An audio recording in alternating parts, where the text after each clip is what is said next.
This is the Thayer Podcast for Thursday, June 8th, 2023. A very old and dear friend of mine landed in the hospital not long ago. In his early 90s, he had fallen and broken his left hip.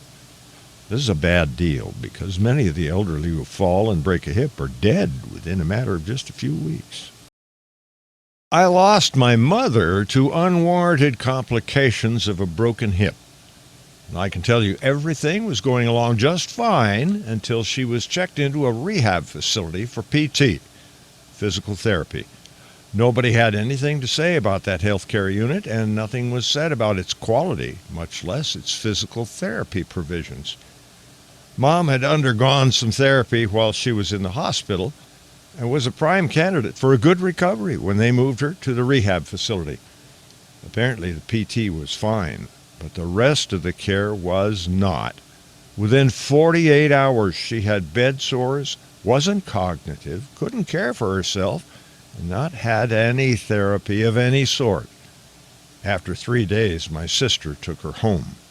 Her injuries had turned septic in the rehab facilities. After just a few hours, she was returned to the hospital. When Mom was well enough to leave, my sister retrieved her.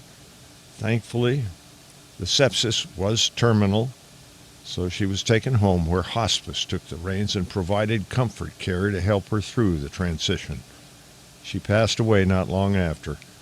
It was just 15 days between the time she fell and the time she died. Perhaps you can understand now why I have made it a point to visit my friend every day. He's in great hands. He gets a daily dose of intensive PT and has been improving by leaps and bounds. The guy is tough as an old boot, and he is motivated. No, driven to go home and to get back to work. Yeah, I said work. He hates sitting around the house, so the family sees to it he always has work to do. Meanwhile, he's given me some advice on how to stay happy and healthy during my days as one of our community's elders. First, don't give up on the girls. And don't sell yourself short.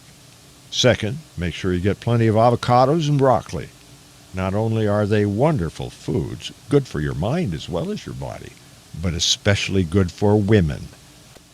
At the ripe old age of 93, the guy has a handle on how to remain a chick magnet.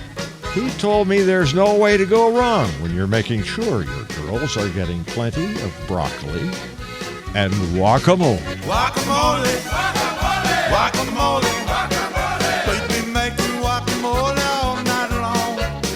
Guacamole, guacamole, guacamole, guacamole. We've been making guacamole all night long.